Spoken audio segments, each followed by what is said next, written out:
welcome to the feature show. Yeah, JJ's still not here. He's sunning himself in Nigeria, I believe he is. So he may never come back, and evidently there's no internet where he's at. So you're still stuck with me as your host, and we've got Big Steve. How we doing, people? The angry one. Alex. That is. And Big Dunk, who is now supporting a different shirt. Talk us through that team. It's Bournemouth. Even though they've lost to Boreham Wood 1-0 in the FA Cup, I'll still wear the shirt. Brave man. With just no pride. More delusional. Oi. Says he in his Ajax shirt. Oh yes, lovely shirt. This one, not flexing my new shirt. Always been a fan, haven't you, Neil?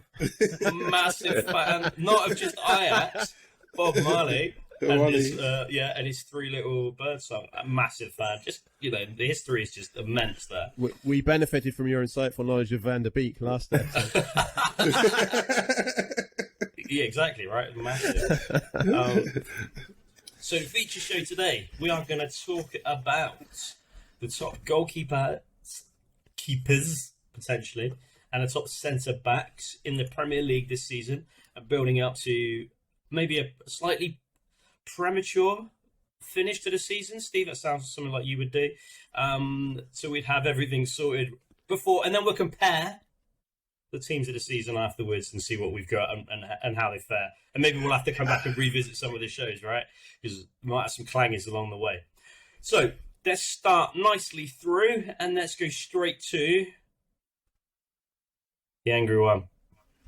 Keeper. So the way I look at it is, you could argue it depends on how you view a top keeper. So, is a busy keeper who's able to show his ability week in, week out the best keeper, or is it as a part of a back five how they marshal the defense and keep clean sheets? Are they the best keeper? Because you look at, say, for De Gea. He's made the most saves in the league at the moment. It's probably because Man United are total toss at the moment, so he's having to make saves. Does that qualify him as the best goalkeeper? Whereas you look at someone like, say, Allison, he's made half the saves that De Gea has.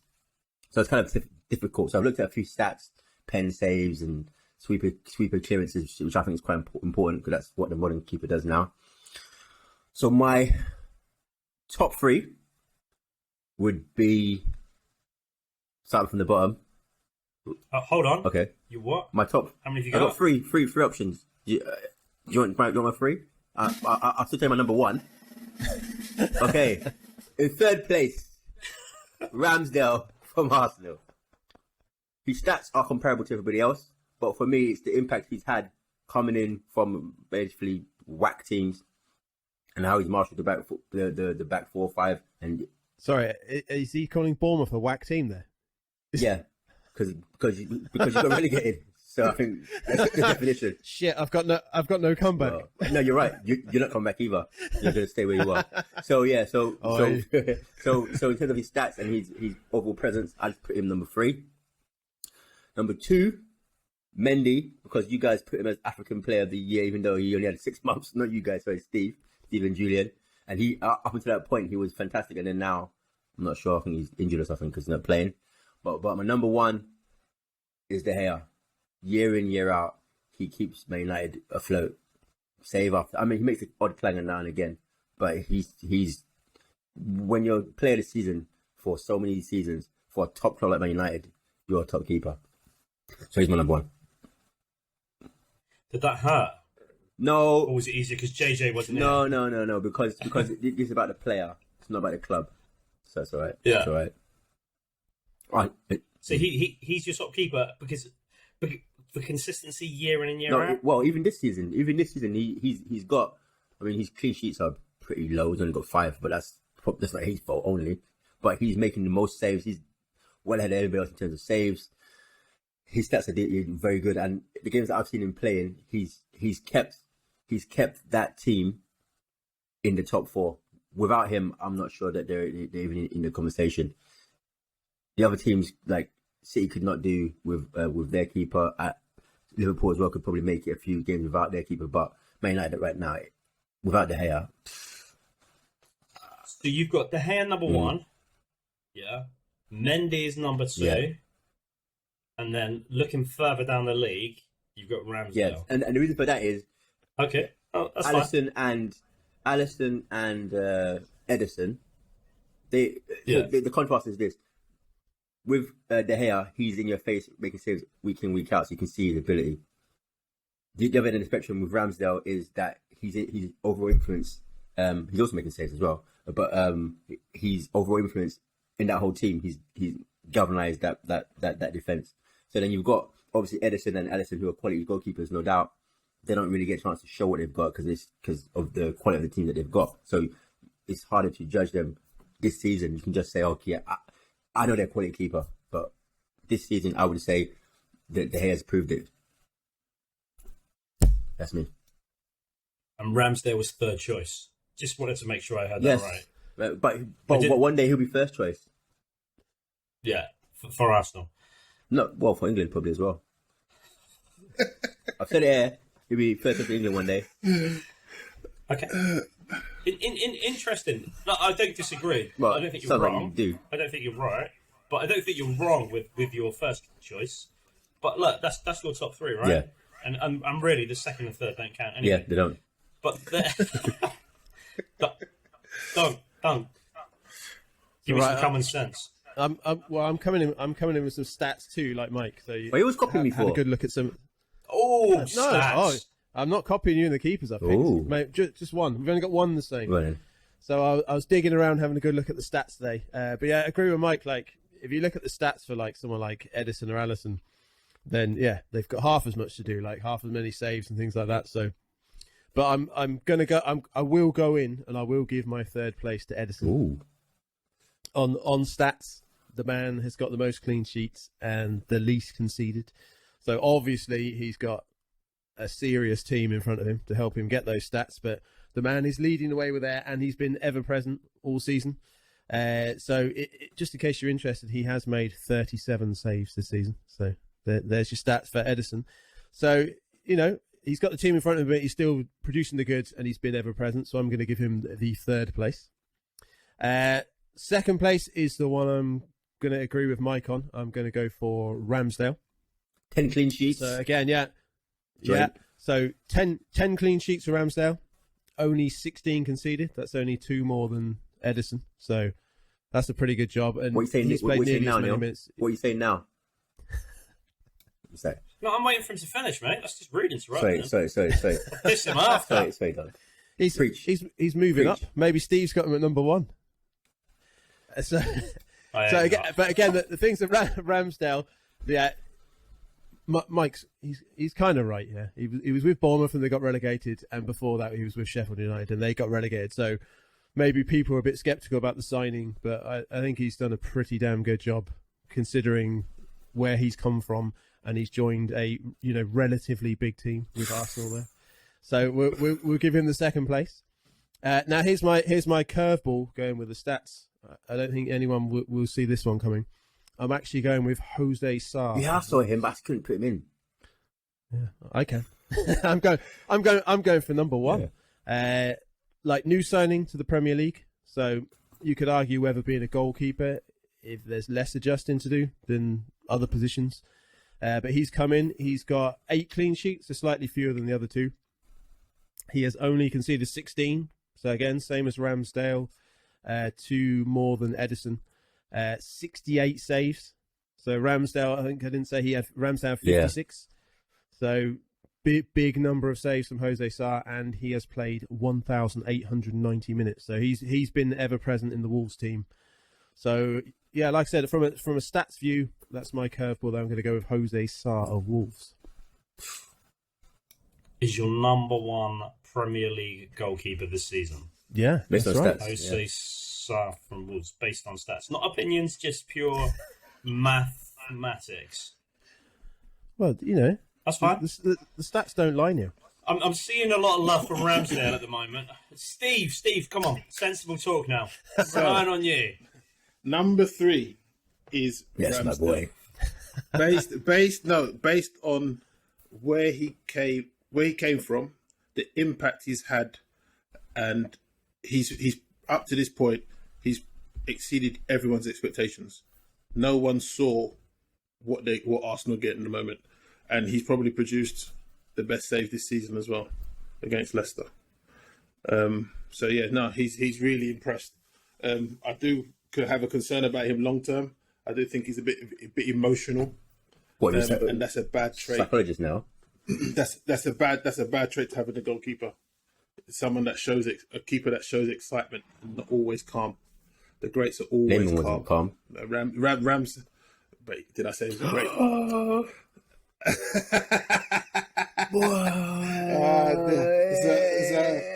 Take that shirt off. Take that shirt off. Kicking off now. It's kicking Take off. that shirt off.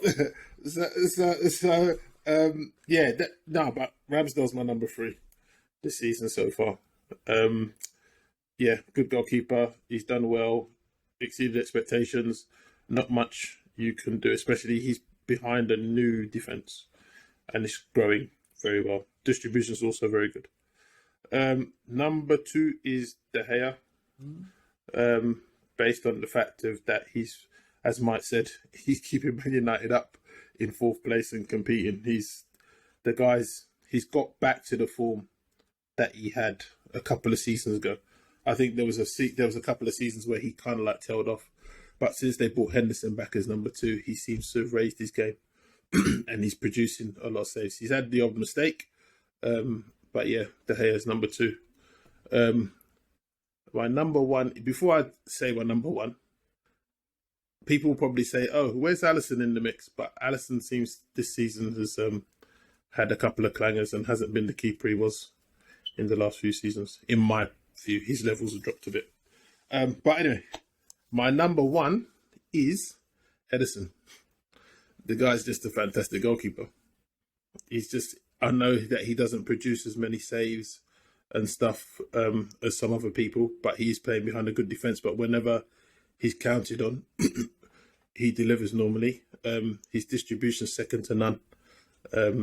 He's always an imposing figure. To me, he is the benchmark of goalkeepers at the moment.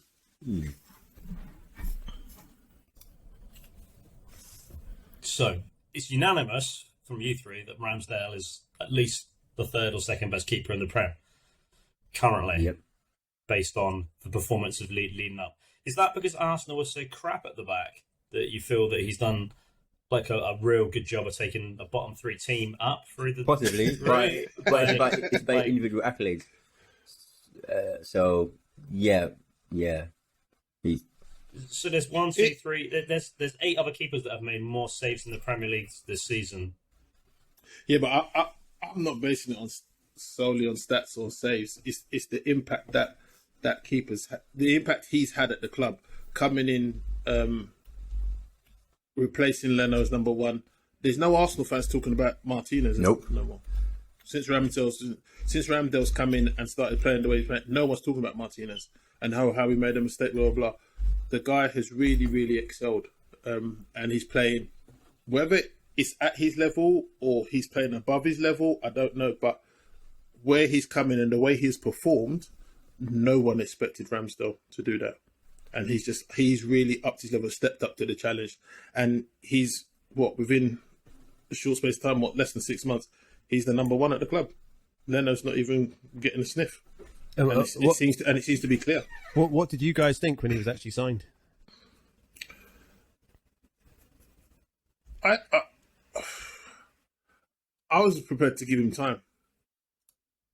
I knew that signing him was they were trying to change the role of the goalkeeper at Arsenal, someone who can play out from the back and stuff. But he has performed better than what I thought he was going to do. I thought he would have grown into it, but he's hit the ground running.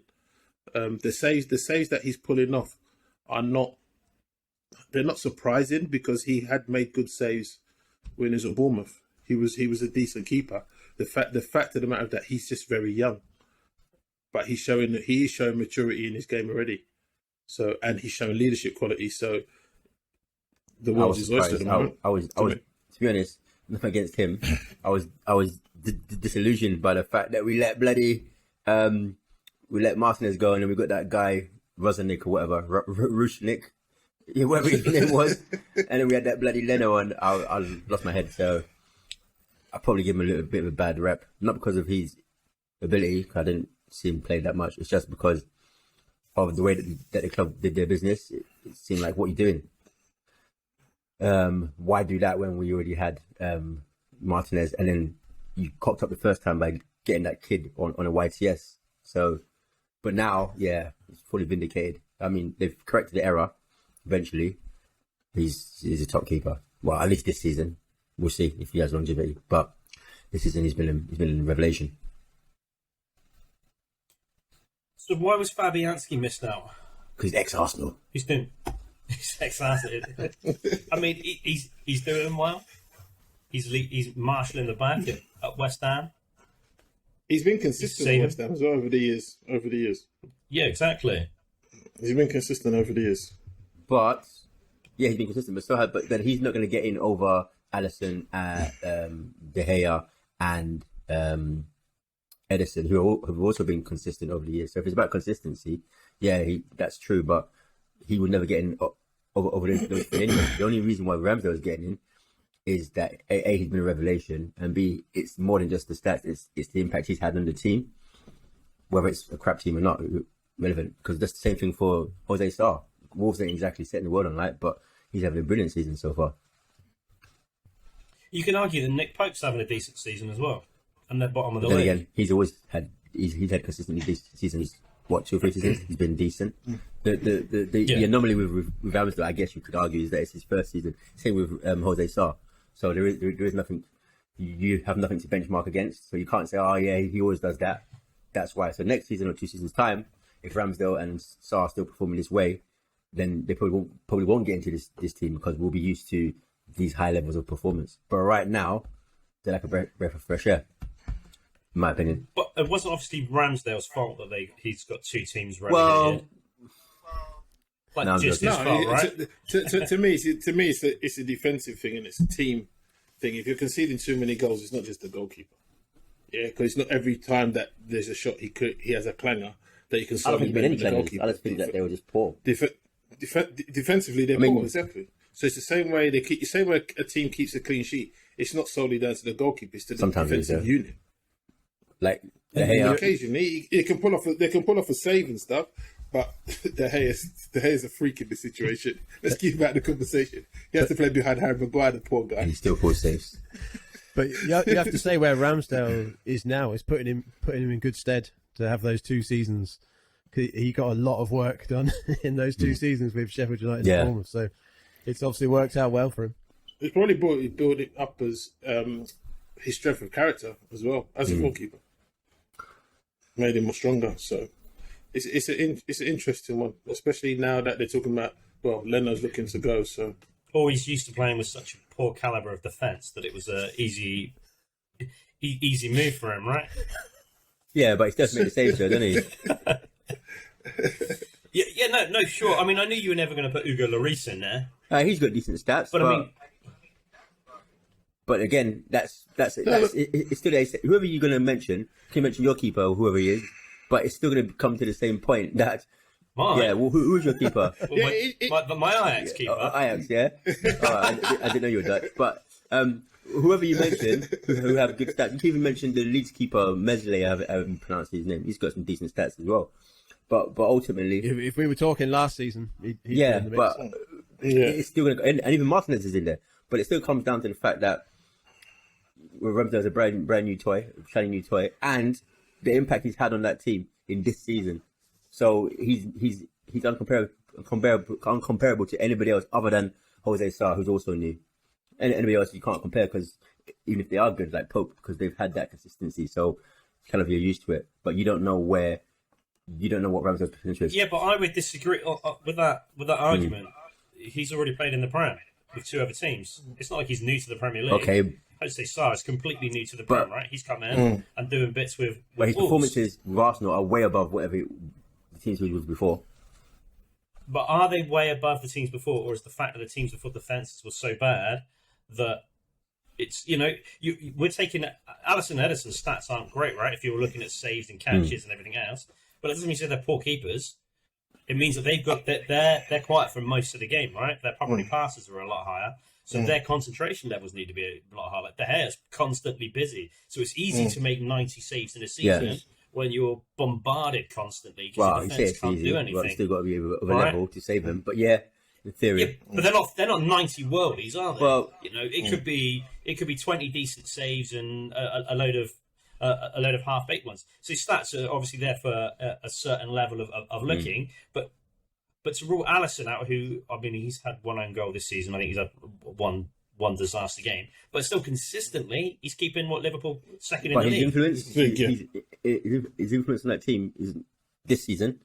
You can't compare it to Ramsdale's influence, whether it's a shit team or not. You can't compare really anybody's influence on their team this season to Ramsdale. Really, I'm not sure who's comparable in terms of because De Gea. But De Gea, again, has been doing that consistently all the time. So, and anyway... with really poor defenders. Oh, no, you had him as number one. Number one, so, yeah, it doesn't really matter. Yeah. But Ramsdale's in the conversation because 3 people agreed that he's had an impact. He's known as number one, but he's had an impact enough for people to put him in. Except for you, obviously. I think just going on your argument, Neil, like you could put most of the other Premier League goalkeepers in some kind of argument for consistency. I guess we're just looking for some angle to pick out the top 3. Yeah, and I think that's what I was thinking of. Like, we've completely gone past Allison. I think Steve picked Edison is his number one, but like, yeah, he's there. He's quiet for most of the game, right? He's letting less goals than anyone else. He hasn't made that many saves either, but that doesn't make him like he should be everyone's number one choice, based on how many goals he's let in. And what he's done, right? He has less to do. Do you not like our choices, Neil? No, I like your choices. You can tell us what yours are. Seems like you don't. I didn't have to make choices this time. I've got Bruce Grobbler. No, you can't put him because he's a bit of an emotional character. Steve says that top goalkeepers can't be emotional, apparently. No, I didn't. I think you did say that. I didn't say they can't be. I didn't say they can't be. It's not a good good trait for a top goalkeeper to have. Emotions. Bartes? Go for. You're going to say he wasn't a top keeper? Schmeichel? I didn't say. Yeah. Schmeichel was it. How's he an emotional goalkeeper? Shouting at no. Shouting at someone is not emotional.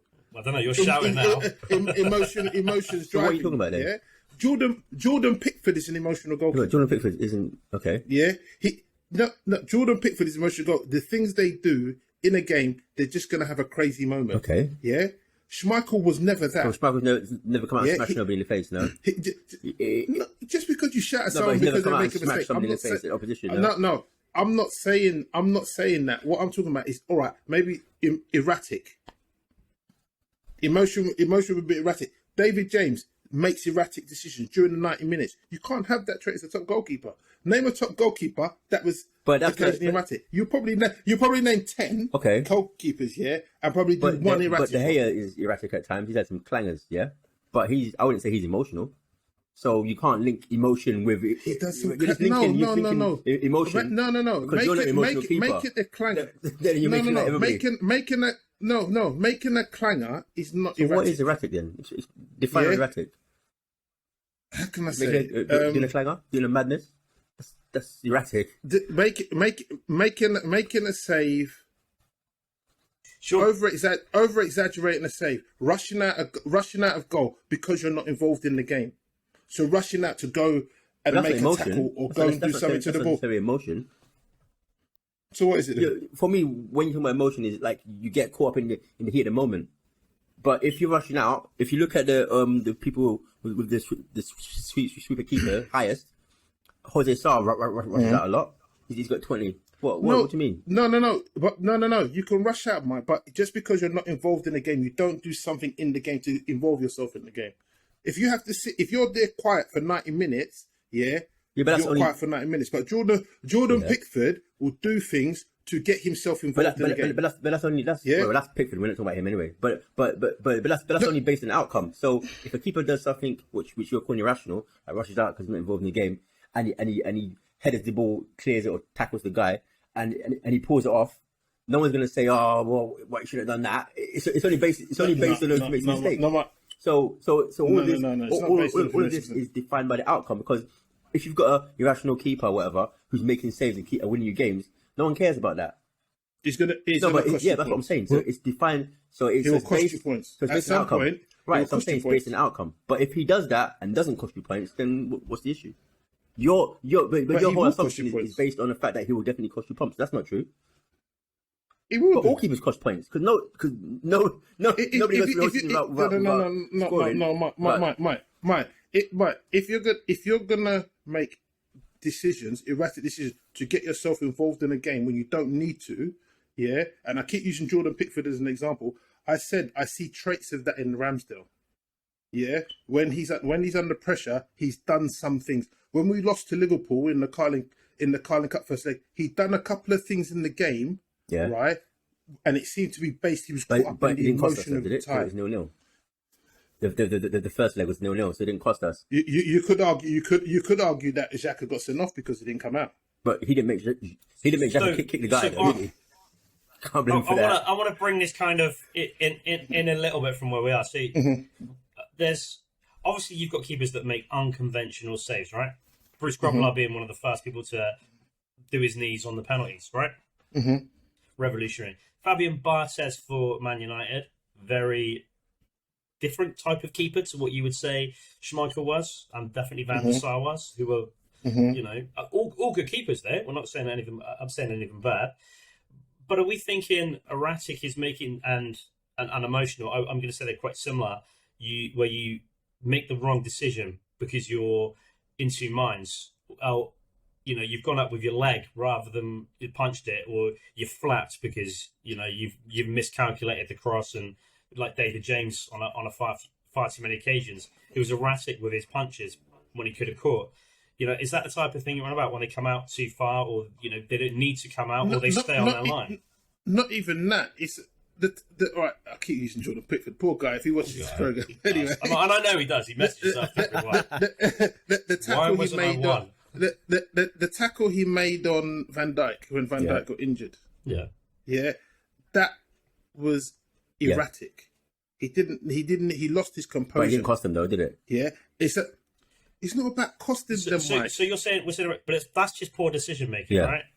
Yeah. That's what we're saying. They're making a poor decision, like a choice to come to a ball they don't need to come to. Emotion doesn't necessarily dictate that you're going to make a poor decision, does it? But emotions can lead you to making poor decisions because you're not calm enough. Season. So this is why I was saying earlier, like Edison, who basically doesn't do much for most of the game, right? Apart from pass the ball around to his defenders, because the defenders and the midfield are so good.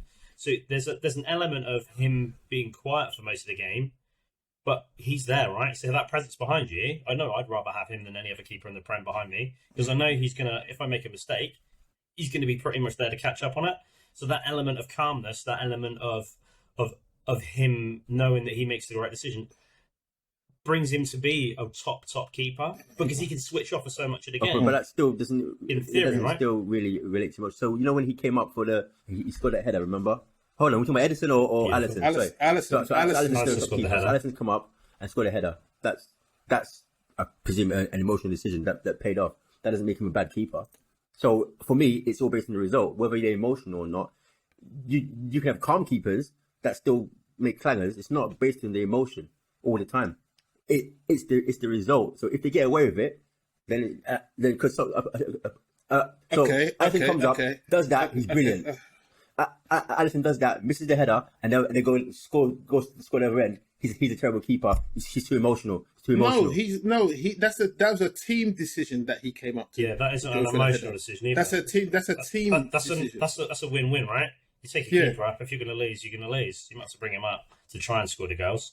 Just ask Steve that would Neuer fall into the category of what you're describing, Steve?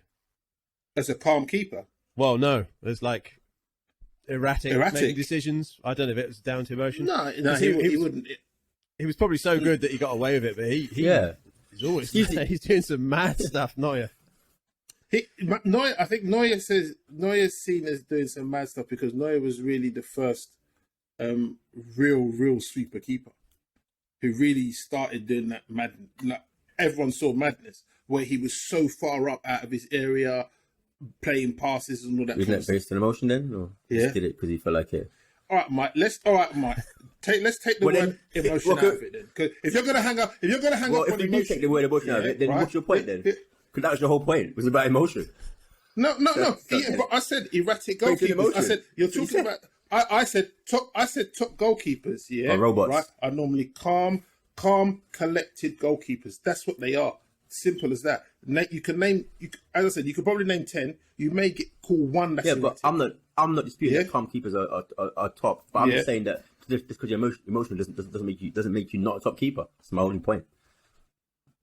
That you can be an emotional keeper and still be a top keeper, and we've named a few that were emotional and top keepers. So Well, Out of how Steve, many? Steve said if you listed 10, you'll find one in there. So I don't think he's Yeah, disagreeing with that. I'm not I think saying he's that you just won't saying get it. he's got a concern over Ramsdale. That he has Ramsdale. that element in his character, and it might cost you It at won't. times. So let's summarise number one keeper, Mike. so my number one keeper was De Gea. Steve's was Steve. Edison. Edison. And Dunk's was Jose Sarr. Sarr. I'd say so. So that's our three keepers so far, right? One of them's going to have to keep the bench warm in the reserves. Let's move on to centre backs. This was a lot easier for me. And but there's a criteria for the centre backs. They're not allowed to be emotional or erratic, No, apparently that only applies to and they've got to goalkeepers. play. They've got to only be left-footed and under 6'2". No. So, Doug, who did you pick for your centre backs? Okay, so again, I'll start off with someone from a top team. So I was looking at the two Chelsea guys, Rudiger and Silva. So both of them have pretty good stats, been performing well this season. I'm going to put Silva in at number 3. I think just for the fact what is he now, 36? 37. 37, insane, yeah.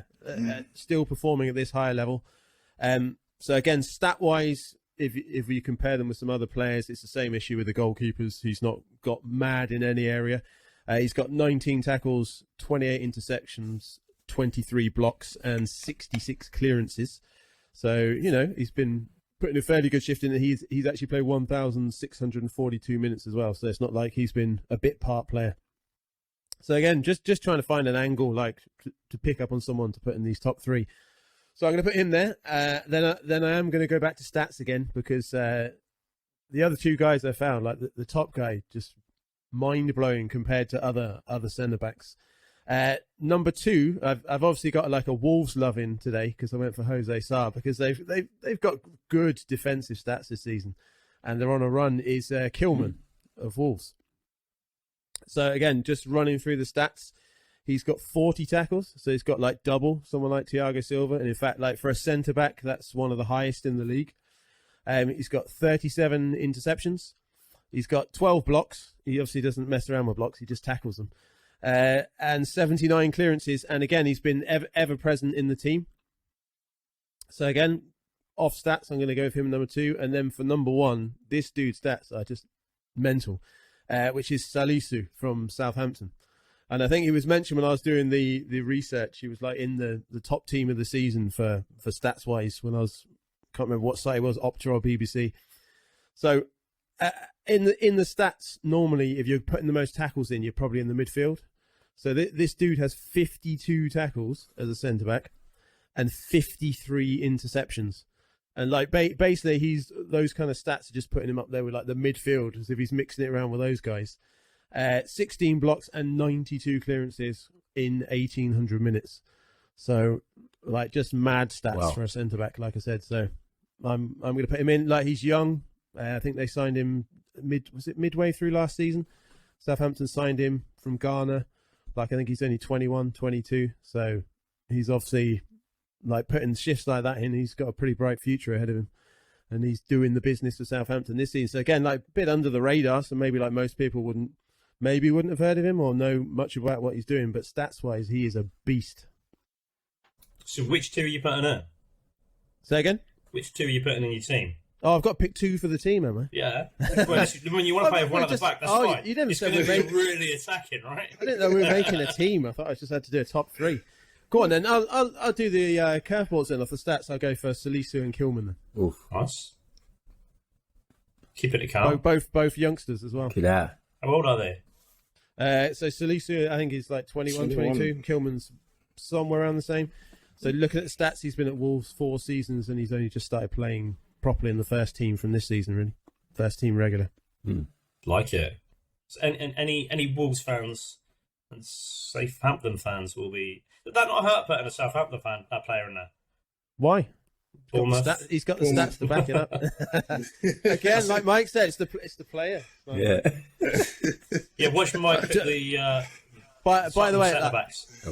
I don't do that as much. Like I don't have much fondness for Man U, but I don't really do the whole hating thing on other teams. So. No, more for you then. I'm probably missing out. Runs Yeah, a course in missing out. Come on, Mike. All right, I didn't give two monkeys about stats this time.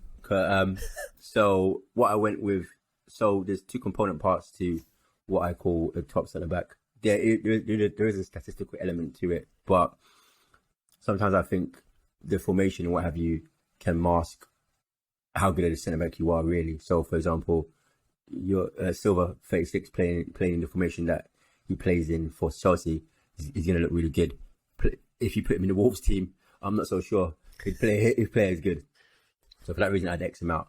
But the three stand-up centre-backs for me, because of what they bring to the team, are and the fact that in the big games they're going to deliver. So they might only make one block, but that one block is basically winning you the game, and they normally got the other end and score as well.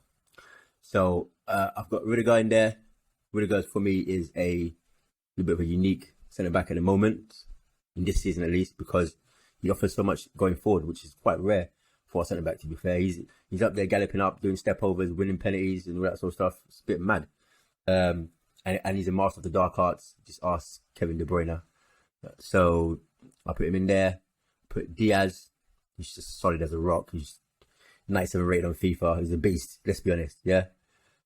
He's just got everything to be like. And then you've got the Rolls Royce of them all, or Van Dijk. So with Van Dijk, he's got this presence that even when he's not playing exceptionally well, somehow you feel like he's the best player on the pitch without even really doing anything. It's just that type of guy. So those are the three. To pick two out of that, oh mate, I'd go Diaz and Van Dijk because I think they're more solid defensively. I don't know. I'm picking those two. I can't pick between those three, to be fair. But yeah, I'd go Diaz and Van Dijk. Nice. So Maguire didn't make it. Yeah, not the centre back. As a ball boy, maybe. Yeah. I definitely had him down to being in your team. That's Julian. Anyone that was close? Close to my team. So I looked at I think ones for the future. So like Gabriel, perhaps Ben White, although I'm a little bit biased.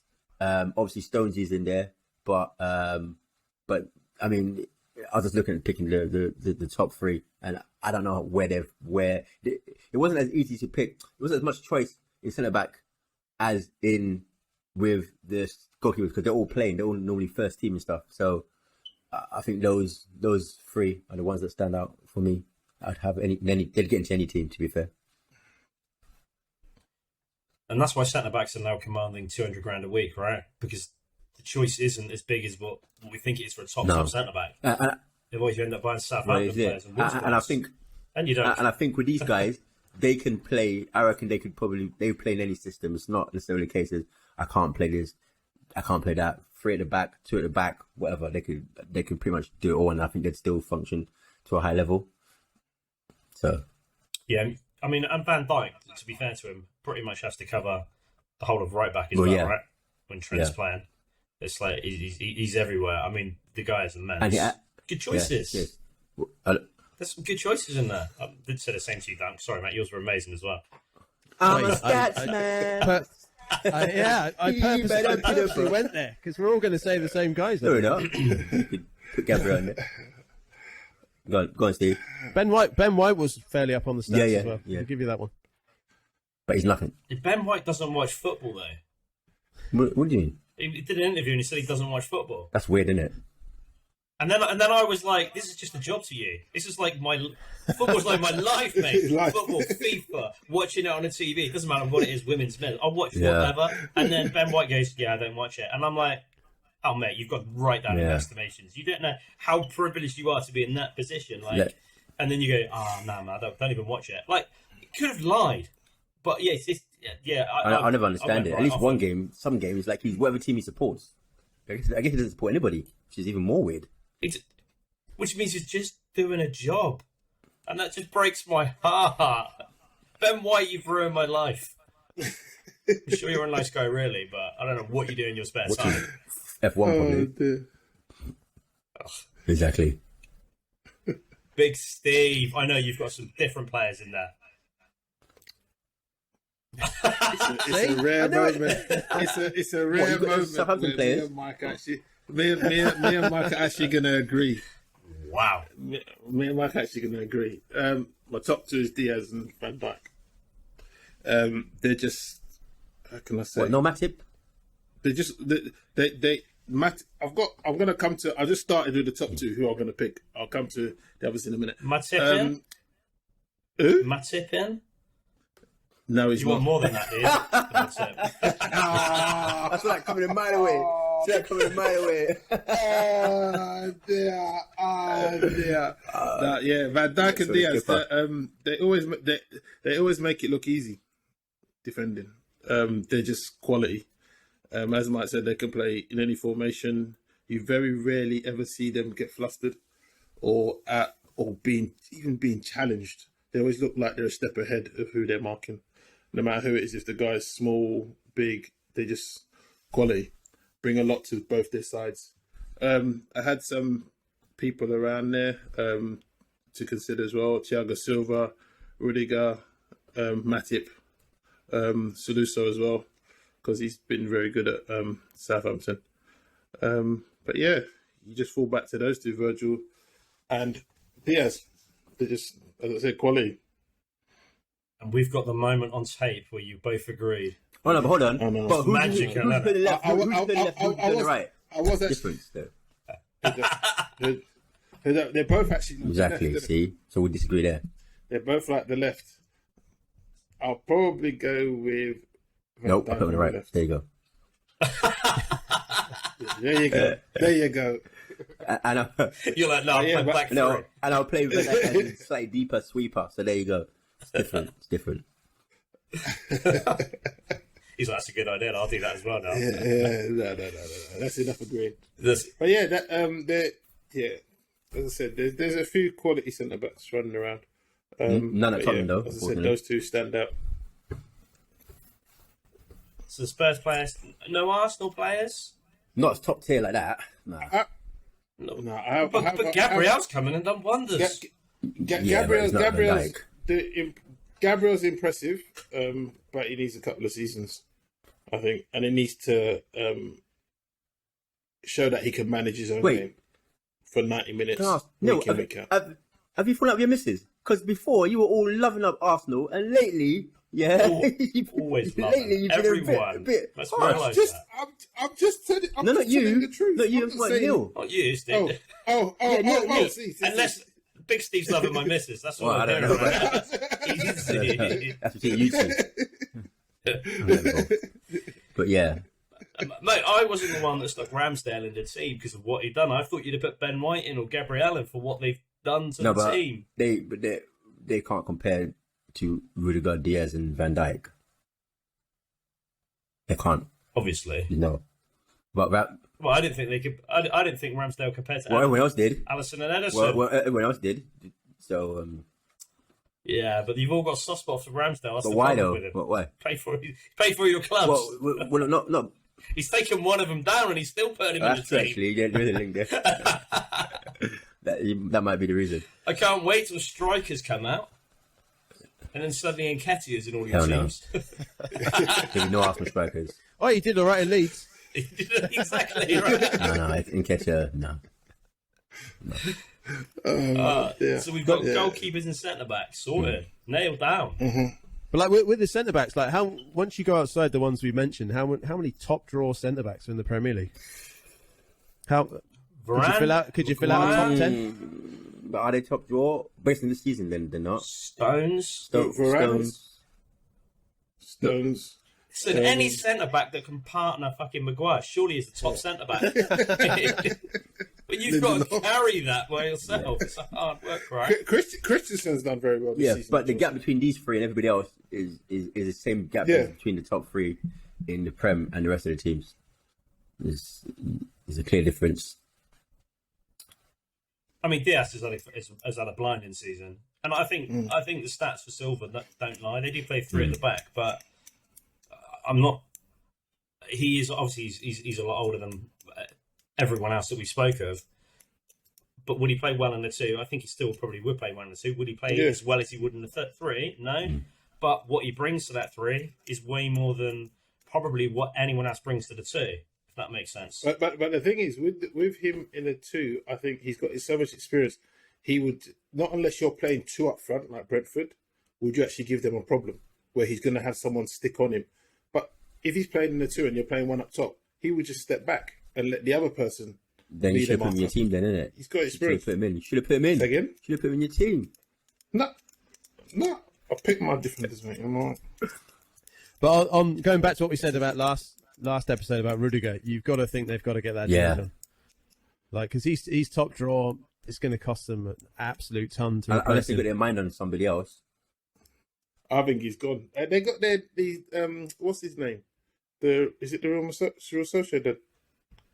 They might want to get a younger model in, I guess, but yeah, he's 22. Is it Real Sociedad? Is that or Seville? Is it that Carlos guy? Diego? No, it's not Carlos. It begins with a K. That was the one that Newcastle was right? Yeah, but there's a guy that they're constantly rumoured to be after. I think it's either Seville or Kunde. Is that what you're talking about? Yeah, that's the one. Oh, the French guy. But to partner who? Because if Fischerson goes, you got a 45-year-old flipping Silva. Right, come on. Silva's just signed the next his contract. Yeah, but he's not going to. Sure, he won't be starting as much. It'll be interesting to see if they let Rudiger, Christensen, and Azpilicueta all go. Right. Because they're all in the last 6 months. And they're all like they won't close over 30 or close to 30. That would be Christensen's 25. Rudiger's 20. Rudiger's 29, and then Azpilicueta's 32. Silver's showing why age is just a number, right? Mm. You know, you're letting 32-year-old strikers go on a free to other clubs. Yet you got 37-year-olds signing extensions for big money because they still got that desire to play.